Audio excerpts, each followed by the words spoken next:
Konji su krenuli. Trku je poveo žuti dres.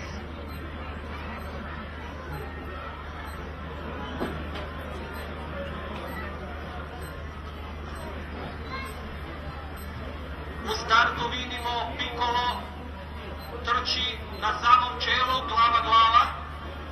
Iza njega izvana u drugoj liniji pod rednim brojem 7 Minardi, pretpostavljam. Ovo je Piccolo.